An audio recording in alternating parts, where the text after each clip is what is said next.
Hello दोस्तों, स्वागत है हमारे यूट्यूब चैनल राजा खाना स्टडी सेंटर पर।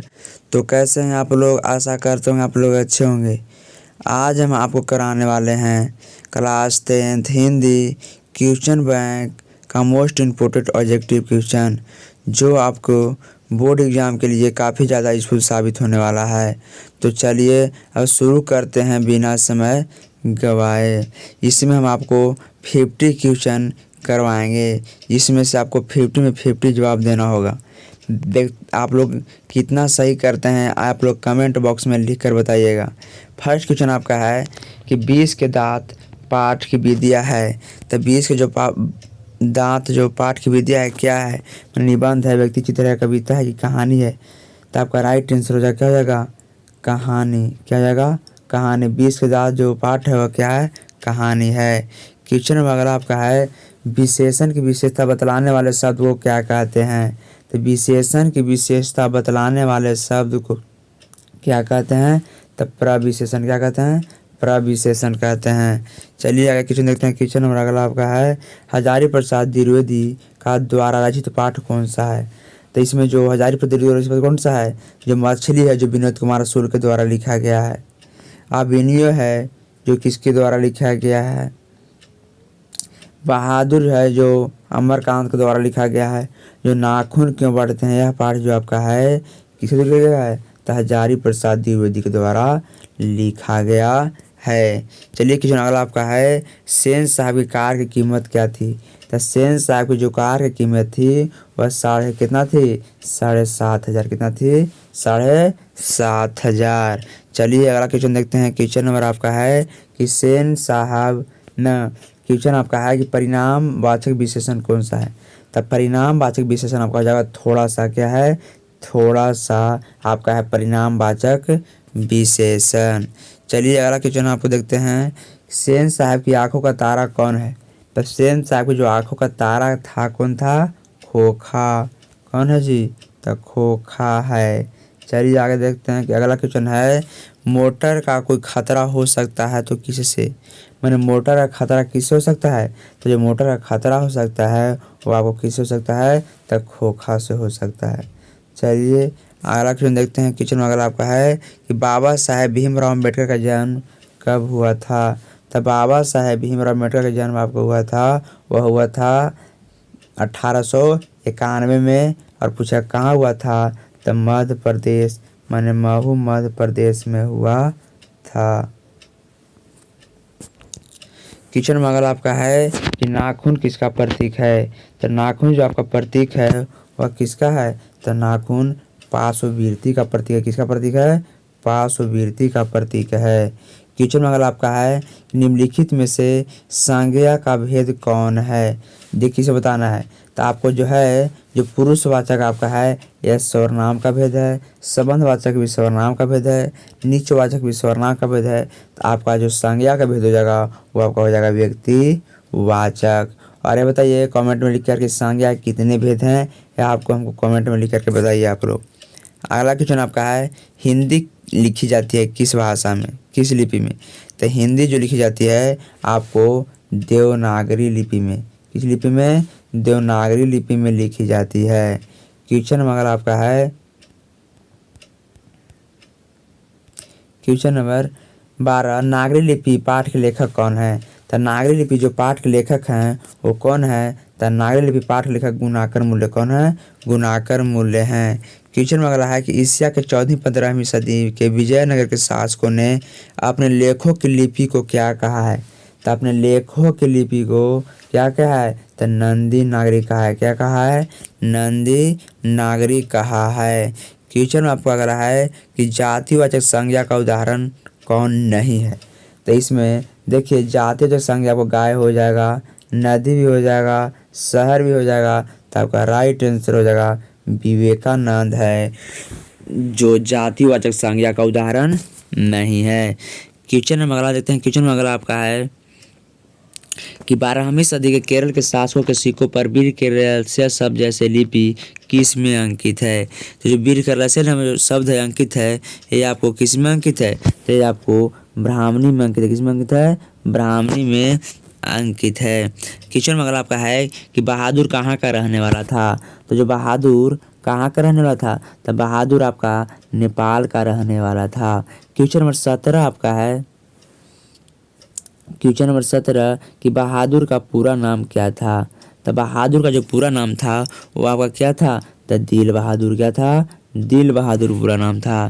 क्वेश्चन नंबर आपका 18 है कि स्वरनाम के कितने भेद हैं। तो स्वरनाम के आपका कितने भेद हैं, तो स्वरनाम के आपको 6 भेद हैं, लेकिन इसमें नहीं दिया है, इसलिए इसमें क्या मारिएगा, तो लास्ट वाला उसमें मार लीजिए 5 भेद है। कितने भेद हैं, तो 5 भेद हो जाएगा।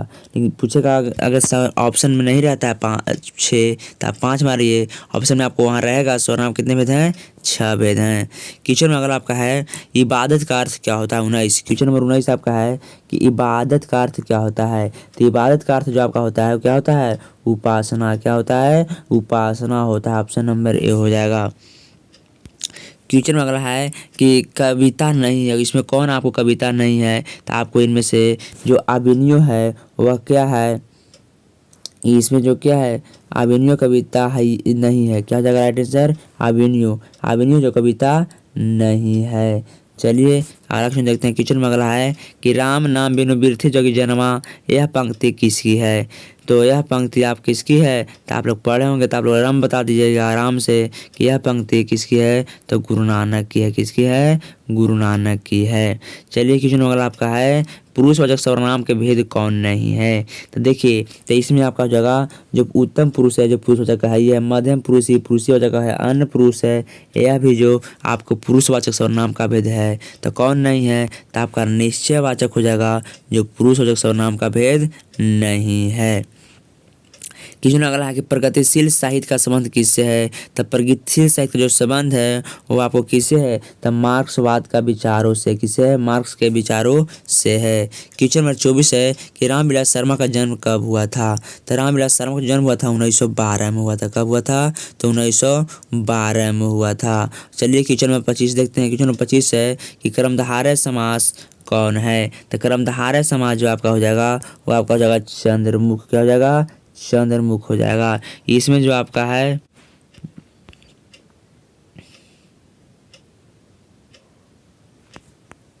कर्मधारय समास कौन सा हो जाएगा, तो कर्मधारय समास आपका हो जाएगा कौन हो जाएगा, अभी क्या बताएं, चंद्रमुख हो जाएगा। क्यों, क्योंकि इसमें जो आपको चतुर्भुज है ये आपको समास है, बहुब्रीहि ऋषि पुत्र तत्पुरुष समास है, वनवास आपका क्या है तत्पुरुष समास है, तो आपको चंद्रमुख हो जाएगा जो आपको क्या हो जाएगा, आपका हो जाएगा कर्मधारय समास।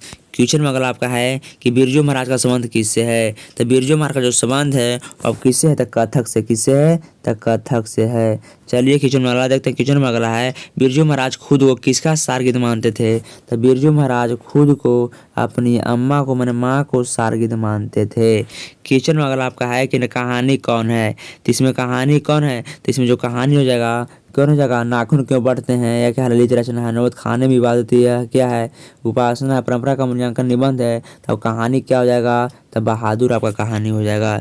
चलिए क्वेश्चन अगला है कि अज्ञेय का पूरा नाम क्या है। तो अज्ञेय जी का जो पूरा नाम था वह क्या था, तो सच्चिदानंद हीरानंद बादशान अज्ञेय है। चलिए क्वेश्चन नंबर 30 है कर्मधारय समास कौन नहीं है। तो देखिए इसमें कमल नयन कर्मधारय समास है, आपका नीलांबर भी कर्मधारय समास है, कृष्ण सर्प भी कर्मधारय समास है, तब वह कर्मधारय समास कौन नहीं होगा, तो आपका क्या हो जाएगा, ऑप्शन नंबर बी चौवन्नी है जो आपका द्विगु समास है। कौन समास है, द्विगु समास है। तो आप लोग याद रखिएगा चमन्नी दूगी चौराहा ये सब क्या है, द्विगु समास में आता है। क्वेश्चन में अगला है कि हिंदी कविता में प्रयोगवाद का सूत्रपात किसने किया है। तो हिंदी कविता में जो प्रयोगवाद का सूत्रपात किया है वो किसने किया है, तो आपका अज्ञेय जी ने किया। किसे किया है, अज्ञेय जी ने। और अज्ञेय जी का हम पूरा नाम भी बताए किए हैं कि सच्चिदानंद हीरानंद बादशान अज्ञेय है। क्वेश्चन नंबर 32 है कि द्वितीय विश्व युद्ध में परमाणु बम कहाँ गिराया गया था। तो द्वितीय विश्व में परमाणु बम गिराया गया था कहाँ गिराया गया था, जापान पर। कहाँ गिराया था, जापान पर गिराया गया था। क्वेश्चन में अगला है कि आबेनियो किस देश में है। तो आबेनियो जो आपका है किस देश में है, तो आबेनियो आपका फ्रांस में है। कहाँ है, फ्रांस में है। क्वेश्चन नंबर आपका 34 है लेखक के पिता ने कितनी मछलियाँ खरीदी थी। तो लेखक के जो पिता थे वे बाजार से 3 मछलियाँ खरीदे। कितनी मछलियाँ, 3 मछलियाँ खरीदे थे। क्वेश्चन नंबर आपका 35 है कि जहाँ दोनों पद प्रधान होते हैं वह कौन सा समास होता है। क्या कहा जा रहा है कि जहाँ दोनों पद प्रधान हो कौन समास होगा, तो वहाँ आपका कौन समास हो जाएगा, तो वहाँ आपका द्वंद्व समास होगा। कौन समास होगा, द्वंद्व समास होगा। क्वेश्चन नंबर अगला है कि लेखक अपने पिता से क्या मांगना चाहता था। तो लेखक अपने पिता से मछली मांगना चाहता था। क्या चाहता था, मछली। काहला मांगना चाहता था, तो आपको कुआं में डालने के लिए पूछेगा किसमें मछली काहला लेकर चाहता था, तो कुआं में डालने के लिए मांगना चाहता था।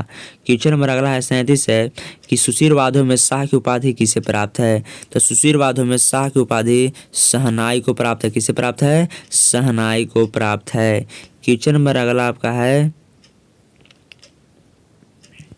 क्वेश्चन नंबर क्या है, क्वेश्चन नंबर आपका है 38, बिस्मिल्लाह खां का संबंध किससे है। तो जो बिस्मिल्लाह खां का संबंध है वह किससे है, तो शहनाई से। किससे है, शहनाई से। बता दें आपको। क्वेश्चन अगला है कि विश्वविद्यालय का संधि विच्छेद क्या होगा। तो जो विद्यालय का संधि विच्छेद होगा क्या होगा, विधाधन आलय। क्या हो जाएगा, विधाधन आलय हो जाएगा। क्वेश्चन नंबर आपका 40 है, संधि के कितने भेद होते हैं। तो संधि के आपके 3 भेद होते हैं। कितने भेद होते हैं, 3 भेद आपको होते हैं। पहला स्वर संधि, दूसरा व्यंजन संधि, तीसरा आपका हो जाएगा विसर्ग संधि। कौन संधि, विसर्ग संधि। तो आप लोग ध्यान दीजिएगा, ये सब संधि के 3 भेद होते हैं। ज्योतिमर्म उदाहरण किसका है। तो ज्योतिर्मय में जो उदाहरण है आपको किस संधि का उदाहरण है, तो है आपको विसर्ग संधि का उदाहरण है। चलिए क्वेश्चन नंबर देखते हैं। क्वेश्चन नंबर अगला आपका है, धरती कब तक घूमेगी पाठ के लेखक कौन है। तो धरती कब तक घूमेगी जो पाठ है वो किसके द्वारा लिखा गया है, तो ये आपको लिखा गया है सावरदंजा द्वारा। किसके द्वारा, सावरदंजा द्वारा लिखा गया है। ढहते विश्वास कहानी के प्रमुख पात्रा कौन है। तो ढहते विश्वास कहानी की जो प्रमुख पात्रा है वो कौन है, तो लक्ष्मी। कौन है, लक्ष्मी। पूछा लक्ष्मी कितनी संतानें थी, तो आपने बताना कितनी संतानें थी, तो लक्ष्मी के 4 संतानें थी। चलिए क्वेश्चन नंबर अगला है, अनुज शब्द में कौन सा उपसर्ग है। तो अनुज शब्द में जो आपको उपसर्ग है आपको कौन सा उपसर्ग हो जाएगा, तो अनुज शब्द में आपको जो आपका उपसर्ग है वो आपको हो जाएगा कौन सा, तो अनुपसर्ग है। कौन सा उपसर्ग है, अनुपसर्ग है। पापती किस कहानी का प्रमुख पात्र है। तो पापती जो कहा किस कहानी का प्रमुख है, तो नगर। किस कहानी का, नगर कहानी का प्रमुख पात्र है। क्वेश्चन नंबर 46 है, बाढ़ की समस्या कहानी किस में है। तो जो बाढ़ की जो समस्या जो कहानी है वो अब किस में है, तो ढहते विश्वास कहानी में है। इसी में जो लक्ष्मी की चर्चा हुई है। लक्ष्मी के पति लक्ष्मण थे जो कोलकाता में नौकरी करते थे। लक्ष्मी की 4 संतानें थी जो हम आपको बताया था। लक्ष्मी के घर देवगिरी नदी के बांध के नीचे था, दलई बांध के नीचे था। तो इतना क्वेश्चन आप लोग याद रखिएगा। क्वेश्चन नंबर अगला आपका है, गुणवाचक शब्द इसमें कौन सा प्रत्यय है। गुणवान शब्द में कौन सा प्रत्यय है। तो गुणवान शब्द में जो प्रत्यय है वो आपको कौन सा होगा, वान। आप लोग प्रत्यय उपसर्ग नहीं जानते तो समझ लीजिए ये किसी शब्द के आगे लगता है उसे बोलते हैं उपसर्ग, और जो किसी शब्द में पीछे जुड़ता है उसे बोलते हैं प्रत्यय बोलते हैं। मांगू जन्म से क्या थी। तो मांगू जन्म से क्या थी, तो पागल थी। क्या थी, पागल थी। चलिए क्वेश्चन में अगला आपका है कि लक्ष्मी की पति कहाँ नौकरी करते थे। देखो देखो आपको बताया भी हम, तो लक्ष्मी के पति कलकत्ता में नौकरी करते थे। जिसका नाम क्या था, तो जिसका नाम था लक्ष्मण। क्या नाम था, तो लक्ष्मण नाम था। चलिए क्वेश्चन में अगला आपका है इसमें कि शुद्ध वाक्य कौन सा है। तो आप क्वेश्चन नंबर 50 क्वेश्चन आपका है और लास्ट क्वेश्चन है, इनमें शुद्ध वाक्य कौन सा है। तो इसमें शुद्ध वाक्य आपका हो जाएगा कौन, कि रोटी ताजी है। कि क्या है, रोटी ताजी है, आपको शुद्ध वाक्य है। तो हम आपको इसमें पूरा 50 क्वेश्चन करवाए हैं। आशा करते हैं आप लोग समझ गए होंगे और कुछ याद कर लिए होंगे। अगले वीडियो में हम लेकर के आएंगे हिंदी का पाठ।